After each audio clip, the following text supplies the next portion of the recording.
যারা কৃষিকাজ খাই নাই মাই বর নাই ফসল খাই নাই চিনি আমচাইনি তাকুকতে মুখুকসং যত বরং गोनां उरनो बरं गोनां जों संनो हामबाय आफादै आं गोबां कक साग्लाक चीनी एलाकाओ तामो तामो नान माननीय मंत्री महोदय भाई प्राय समय आने आलोचना হয় সরকারি ভাবেও আলোচনা হয় ব্যক্তিগত ভাবে ওনার সাথে আমার আলোচনা হয় ববাই আবন বাগিগান গোবাং আলোচনা তার কারণও আছে আমি যখন এমএলএ ছিলাম উনি আমাদের এবং আমার বিরোধী দলনেতা ছিলেন এবং আজকে আমি বিরোধী দলনেতা এবং উনি মন্ত্রী এখনো কথা ববাই ও এলাকানি गोबां मालाय थांनाय सालरनि कग्रनमा सालायो प्रथम न बिनितिनि चाम्पाहार बाजारो फाये उनी उनार एकटा प्रतिक्रिया व्यक्त करेছে যে চাম্পাহার এলাকাটা যেখানে তুলাশিকর ব্লক রুরাল ডেভেলপমেন্ট ব্লক রয়েছে যেখানে চাম্পাহার থানা রয়েছে যেখানে বিশেষ বিশেষ ব্যক্তিদের বাড়ি ঘর এখানে রয়েছে এই চাম্পাহার বাজার একটা ভালো এবং উন্নত একটা জায়গা হবে এটা ওনার ধারণা ছিল বিনা প্রতিক্রিয়া নাংমা সাকা স্বনামধন্য ব্যক্তিদের বাড়িঘর থাকলে এলাকার উন্নয়ন হয় না এলাকার উন্নয়ন করতে গেলে মনের থেকে চাইতে হবে যে এই এলাকাটা উন্নত হোক কেউ প্ল্যানিং খাইলি আছে এটা তো অনস্বীকার্য এটা অস্বীকার করা যাবে না আশারামবাড়ি বিধানসভা কেন্দ্রের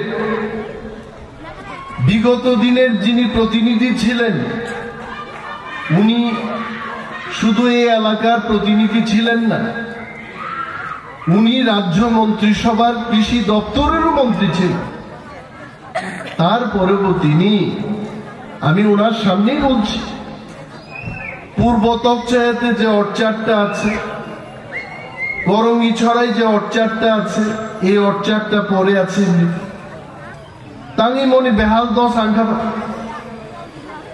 এবং আপনাদের বলছি আমি ওনার কাছে দাবি রেখেছিলাম যে কোনো মূল্যেই হোক যে কোনো মূল্য কম রকম সাইজমান ইংরাজি বেকে এট এনি কস্ট যে কোনো মূল্যেই হোক এই দুইটা অর্চারকে আপনার আবার ফুটিয়ে তুলতে হবে এবং উনি আমার কথা রেখেছেন অধিকর্তা সাহেব বলেছেন মন্ত্রী মহোদয় অর্ডার দিয়েছেন করঙ্গিছড়ার অর্চারটা যেন চারিদিক দিয়ে ওয়াল দিয়ে প্রোটেকশনের ব্যবস্থা হয় যাতে করে সেখানে আবার আমরা হর্টিকালচারের ফলের বাগানকে যেন আমরা নতুন করে পেতে পারি উনি এটা ব্যবস্থা করেছেন আমন বাকি বলো বেলায় বেলায় যে হাম্বাইয়া ফেলার উচিত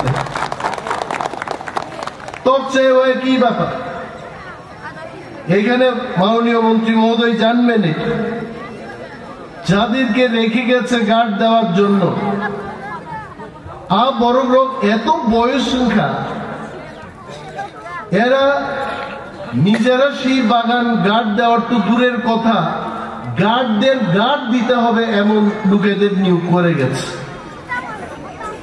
বরফ মাস লাইনে ম্যান পাওয়ার চেঞ্জ করতে হবে ফলের বাগান তৈরি করে যদি আমরা সেটাকে সুস্থভাবে যদি গার্ড দিয়ে না রাখতে পারি চুরের সমস্যা ডাকাতির সমস্যা তবু এখানে সেখানে আছে আবুল বেগম মন্ত্রী ছাকায় পূর্ব তকচে নিয়ে আরো যদি সামুন্তুই ভাইমান কানবে অন্তত 100 জন লেবারার যারা শ্রমিক বাগানো কাম খাইলো বরফ চাইমান নাই ডাইরেক্টর সাহেব বাইছেন হিসাব ফেলিকা দৈনিক 395 টাকা 85 টাকা ওয়েজেস রেখায় প্রায় প্রত্যেক মাসে 7-8 টাকা একজন শ্রমিক রোজগার খাইনের সুযোগ পায়। 30 বছর লিয়াবো 25 বছর লিয়া, কিন্তু মাননীয় মন্ত্রী মহোদয় এবং বিনি দপ্তর চিনি কক নামান পরে উনি কিন্তু এটাকে নতুন করে দেখার মৌখিক একটা প্রতিশ্রুতি দিয়েছে। আবার নাইজান নাই গাবো গাই যে বাগান থ্রি খাঙ্গানি আইতে তাই বড় তিনি তুই লুকা পাইতে তুই লুয়াকে থ্রি খাঙ্গাই তক চেয়ে বাগান তুই লুজা গিয়ে পাই খাবো আইতে আবনো চেং এলাকান বড় গ্রহ সমস্ত বড় চেং একতা বদ্ধ সরকার ভাই গানও মাহবুজা না সবকিছুতে রাজনীতি হয় না, গাছ লাগানোর ব্যাপারে রাজনীতি হয় না, মানুষের খাদ্যের সংস্থান করে দেওয়ার ক্ষেত্রে রাজনীতি হয় না, আবার রাজনীতি বাইয়ায় আরো একতাবদ্ধভাবে অনেকে বলবেন বিরোধী দলনেতা মন্ত্রী মহোদয়ের সাথে কি করছেন সেখানে এলাকার কথা বলার জন্য এলাকার উন্নয়নের স্বার্থে মন্ত্রী এবং বিরোধী দলনেতা একই মঞ্চে উপস্থিত, এটার মধ্যে কোনো রাজনীতি নেই। আমি চাই শুধু এই এলাকার উন্নয়ন হোক, আমি পলিটিক্স সংবাদ আজকে নরদেব সানার মুসু বাজার বাজার থেকে নাম দিলেই বাজার হবে নাকি? তুলসীগর বাজার ব্রিটিশরা যখন ছিল আমার মনে হয় তখনও তুলসীগর বাজার ছিল, আমি জাস্ট বলছি। চাম্পাহাওয়ার বাজার এটা ব্রিটিশ আমলের বাজার, আমি ধরে নিলাম। নাম দিলে কি বাজারের উন্নয়ন হবে? এটা মন্ত্রী মহোদয়েরই কথা। এবং সরকার এবং আমরা বিরোধী, আমাদের দাবি এই বাজারগুলো সরকার যেন রেগুলেটেড মার্কেট করতে পারে তার ব্যবস্থা যেন গ্রহণ করে। এবং উনি বলেছেন কিছুদিন আগে এগ্রিকালচার ডিপার্টমেন্টের agri engineering wing chief engineer নিজে এসে তুলসীগড় বাজারে সমস্ত যা যা করার এস্টিমেট করার জন্য উনি পরিদর্শন করেছেন। 6-7 কোটি 8 কোটি টাকা যাই খরচ হবে মাননীয় মন্ত্রী মহোদয় আমার পরে বলবেন তুলসীগড় বাজার দ্বিতল মার্কেট, সেখানে কি বলে এটাকে ডাবল স্টোরি মার্কেট তুলসীগড় বাজারে হচ্ছে, এটা আমাদের সুসংবাদ। মন্ত্রী আইন ভাই আমরা কি যে রিনান বাগি ভাই এবং আমার ব্যক্তিগত পরিকল্পনা, আমাদের পরিকল্পনা সরকারের কাছে আমাদের দাবি থাকবে আগামী দিন চাম্পাহাওয়ার, বেহালাবাড়ি, বাছাইবাড়ি, আসারামবাড়ি, সমস্ত আসারামবাড়ি কেন্দ্রে এই বাজারগুলো হচ্ছে মুখ্য বাজার। বাবা তুলসীগড়, চাম্পাহাওয়ার, বাছাইবাড়ি, বেহালাবাড়ি এবং আসারামবাড়ি, মোট 4-5টা বাজার ভেরি ইম্পর্টেন্ট বাজার। এই বাজারগুলোকে যদি রেগুলেটেড মার্কেট করা যায়, ভারত সরকারের যে চিন্তা ভাবনা যে কৃষকদের সারা দেশের সাথে যুক্ত করা, এটা তখনই সফল হবে যদি এই মার্কেটগুলোকে রেগুলেটেড মার্কেট করা যায়। রেগুলেটেড মার্কেট না করলে পরে কি হচ্ছে, আবুনিবাগের প্ল্যানিং কেন্দ্রীয় সরকার জানিয়ে রাংসান মাই আছে, দপ্তরের অধিকর্তারা ভালোই জানবেন কেন এই বাজার হচ্ছে না। আর অনেক বড় সারচিনি বেহালা বাড়িতাঙ্গি বাজার উন্নত ইয়া, তার কারণ হচ্ছে সরকার নির্দিষ্ট বাজার বুমুকায় হয়েছে। নেতা বক্তৃতা দিতে পারে, নেতা বুক থাবা দিয়ে বক্তৃতা দিয়ে বলতে পারে আমি প্রাণ দেব এই বাজারের জন্য, কিন্তু সরকারি নিয়ম বিধি অনুযায়ী যদি সেই বাজারটাকে সরকারের খাতায় নাম না লেখানো হয়, এই বাজারের উন্নতি কেউ করতে পারবে না। আর মরণী প্রতিনিধি মন্ত্রী আছেন, সরকারের কাছে আমাদের এটাই দাবি থাকবে, আবেদন থাকবে যে আমাদের এই মুখ্য বাজারগুলো যেন সরকারের খাতায় নাম আসে। এবং আমার বিশ্বাস আমাদের যিনি কর্মপ্রিয় রাজ্যের মাননীয় কৃষিমন্ত্রী, আমার মন্ত্রী, আপনাদের মন্ত্রী, উনি কিন্তু কাজ করতে ভালোবাসেন এবং এগুলো নিয়ে আমার থেকে শুনেছেন, করবেন। আমি আশাবাদী যে আগামী দিন in the next 5 years, in the next 6 years Asaram বাড়ি সহ সারা রাজ্যের মানুষ কৃষি দপ্তরের থেকে উন্নত মানের বাজার আমরা পাবো, এটাই আমরা আশা রাখছি।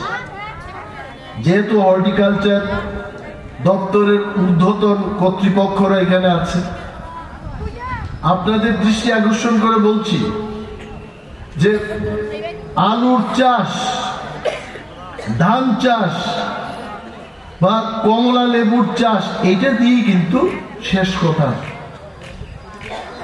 আমাদের ত্রিপুরায় এমন অনেক জিনিস আছে যে মানুষ কি খাইতে চায়। আজকে মানুষ কি চিকেন খাইতে চায়? চায়, অনেকে চায়, কিন্তু অনেকে বলে ভাই চিকেন অনেক খেলাম আর চিকেন না। কি খাইতে চায় এরা? Organic vegetable, সারবিহীন। মুয়া বাস করুন কেন ত্রিপুরা রাজ্যে, এটার দাম মুখ করে ফাটতেছে। বাস করুন সিজনের প্রথমে আপনারা যখন কিনবেন 800 টাকা 1000 টাকা দিয়ে শুরু হয়। ওয়াই? কারণ এটা হচ্ছে অর্গানিক, এটার মধ্যে সার নাই। আজকে বৈখঞ্চক বলেন, কি বলেন বাংলা এটাকে, ঢেকির শাক, এটার মধ্যে সার নাই। আপনি যত খুশি ঢেকির শাক খান, ইউরিক অ্যাসিড হবে না। আপনি লটসিম খান, সুন্দর সুন্দর লটসিম বাজার থেকে, সার খাবেন, ইউরিক অ্যাসিড হচ্ছে, কিডনির প্রবলেম হচ্ছে। মানুষ অর্গানিক ভেজিটেবল খেতে পছন্দ করে। তো আমাদের পাহাড়ে যা যা ন্যাচারালি অ্যাভেলেবল, যেমন থানকুনির পাতা, ঢেকির শাক, চিচড়ি, এই সমস্ত ভেজিটেবলের ফলন করা যায় কিনা এটার ব্যবস্থা আপনারা মাথায় রাখবেন। আমরা বিদেশ থেকে ফল আনছি, খাচ্ছি এখানে, কিন্তু আমার রাজ্যে, আমার এই ত্রিপুরার মাটিতে যে সমস্ত জিনিস ন্যাচারালি আমরা পাচ্ছি, এটাকে আমরা বেশি মাত্রায় এটাকে চাষ করে বাজারজাত করা যায় কিনা এটার ব্যাপারে আপনারা একটু পরীক্ষা নিরীক্ষা বা গবেষণা করবেন, এটা আমার অনুরোধ। কারণ চিচিড়ি, আমি বলছি সবাইকে, চিচিড়ির প্রতি ইচ্ছা দিই, কোনো প্রবলেম করে। অনেকে বলেন যে ত্রিপুরারা 50 বছর হবো, 40 বছরের মতো মনে হয়। কারণটা কি? তেল কম খায়। সে সকালবেলায় আলু পুঁতে, জারমা পুঁতে, গাংলা পুঁতে। আর যারা শহরে থাকে, শহর মানে আগরতলা না, কলকাতায়, ভোপাল, দিল্লি, বোম্বেতে যারা থাকে, দেখবেন সকালবেলায় আধা লিটার তেল দিয়ে ফ্রাই করছে। এই বাড়ির রান্নাঘরের দেওয়ালে দেখবেন তেলের প্রচন্ড আব লেগে এটা ওয়াল শেষ হয়ে গেছে। শুধু ওয়ালটা শেষ হচ্ছে না, ওই লোকটার পেট শেষ হয়ে যাচ্ছে, তার লিভার, কিডনি, সমস্ত কিছু কিন্তু এই তেল খেতে খেতে শেষ। সুতরাং আমি অনুরোধ করব কৃষি দপ্তরকে যে ন্যাচারালি যে জিনিসগুলো ত্রিপুরাতে পাওয়া যায়, এটা চাষ শুরু করে বাজারজাত করা যায় কিনা এটার জন্য আমরা ব্যবস্থা গ্রহণ করি। এবং সরকারি প্রোগ্রামে নিশ্চয় আর বেশি কথা বলবো না, কারণ আমি দেখেছি আমার এখানে টাইম দিয়েছে এরা যে 1:35 আমি আমার বক্তব্য শুরু করবো। আমি 5 মিনিট আগে শুরু করেছি, তারপর একটা গ্যাপ রেখে মাননীয় মন্ত্রী মহোদয়ের একটা টাইম দিয়েছে যে উনি 1:55 সময়ে উনি বক্তব্য করবেন, লেখা আছে এটার মধ্যে। সে যাই হোক, নেতারা যখন কথা বলে এই টাইম দিয়ে আমাদের কিছু কাছে যায় না, আমরা এই টাইমের উপর দিয়ে গিয়ে কথা বলি। তবে আজকে যাহারাই আপনারা এসছেন নরক ফুলুক দিয়ে নমনি খাকলুক রোগ এমন ভাবে নাইনেন মুসুবু এমন একটা ফটো আমরা যেন আগামী 1-2 বছর তুলতে পারি। এটা কি লাউ বলে ডক্টর ফণিভূষণ বাবু, এটা কি লাউ খাকলুক নতাল চাল কুমড়া। হ্যাঁ, এত বড় চাল কুমড়া তুলতে মন্ত্রী মহোদয় এবং আমি সবাই যেন চাল কুমড়ার সাথে ফটো তুলতে পারি, এমন বড় চাল কুমড়া আমরা যেন এখানে উৎপাদন করতে পারি। আর ওনাকে আমি আমাদের সবার পক্ষ থেকে বলছি, তুলাশিখর আরডি ব্লক এবং আমাদের এখানে যে এসএ অফিস, এটা তো কৃষি মহকুমা, এই অফিসের অন্তর্গত সমস্ত এলাকাবাসীর পক্ষ থেকে আমরা ওনার দপ্তরকে প্রতিশ্রুতি দিচ্ছি সরকারের সমস্ত স্কিম এখানে বাস্তবায়নে আমরা 100% সরকারের সাথে থাকবো। এখানে কোনো রাজনীতি হবে না। ডিপার্টমেন্ট আমাদের এখানের লোক কাজ করতে চায়, কৃষিজীবী মানুষরা তারা সম্পূর্ণভাবে নিজেকে নিয়োজিত করতে চায়, একটু সুযোগ করে দিন। আপনি দেখবেন ত্রিপুরা রাজ্যের মধ্যে তুলাশিখর আরডি ব্লক, আমি 1 নম্বরের কথা বলছি না, কিন্তু 1 নম্বরের দিকে তুলাশিখর আরডি ব্লক হেঁটে যাবে, এটা আমার অনুমান এবং ধারণা। আমরা যাব। আর বিশেষ কিছু বলছি না, মন্ত্রী মহোদয়কে অশেষ ধন্যবাদ জানাচ্ছি। আগামী দিন ওনার মাধ্যমে আমরা এই এলাকার বহু উন্নয়নমূলক কাজ কৃষি দপ্তরে দেখব, এই আশা রেখেই সবাইকে আবার ধন্যবাদ জানিয়ে আমার কয়েকটি কথা এখানে শেষ করছি। ধন্যবাদ।